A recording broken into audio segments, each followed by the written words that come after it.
नवंबर 1750 में जनूबी बरे सगीर की रियासत मैसूर के हाकिम हैदर अली के यहाँ एक बेटा पैदा हुआ जिसका नाम टीपू रखा गया।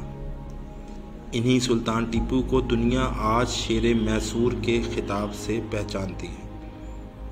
टीपू सुल्तान अपनी शहादत तक रियासत मैसूर के हाकिम रहे। वो एक दानिश्वर, मुदब्बिर, सियासतदान, सिपाही और शायर भी थे। वो एक बाअमल मुसलमान थे, लेकिन उनकी रियाया की अक्सरियत हिंदुओं पर मुश्तमिल थी। सुल्तान टीपू अपने वालिद की तरह ताउम्र बरसगीर में अंग्रेज़ों के गासबाना कब्ज़े के खिलाफ बरसरे पेकार रहे।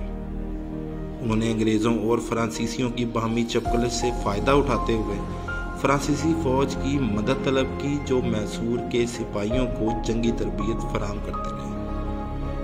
सुल्तान टीपू ने अंग्रेज़ों के खिलाफ जदीद टेक्नोलॉजी यानी बरूद और रॉकेटों का भी इस्तेमाल किया। इन्हीं जंगों में निज़ाम हैदराबाद और मरहट्टे अंग्रेज़ों के हलीफ थे। सुल्तान टीपू के एक गद्दार वज़ीर मीर सादिक और इसके ख़रीदे गए सिपाहियों की वजह से रियासत मैसूर की फ़ौज को जंग सरंगापट्टम में शिकस्त हुई।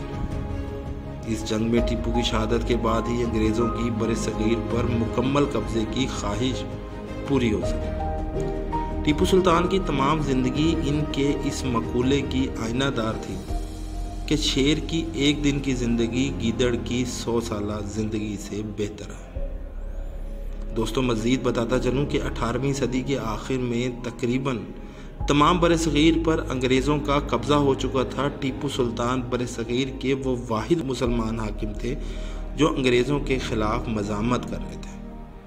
उनका अपना वज़ीर मीर सादिक उनसे गद्दारी का मुर्तकब हुआ और उसकी ज़मीर फ़रोशी के सबब टीपू सुल्तान ने शहादत पाई। अगर उस वक़्त टीपू सुल्तान अपने मकसद में कामयाब हो जाते तो अंग्रेज़ बरसगीर पर जल्द और इतना देर बाद तसल्लुत कायम रखने में यकीनन नाकाम रहता।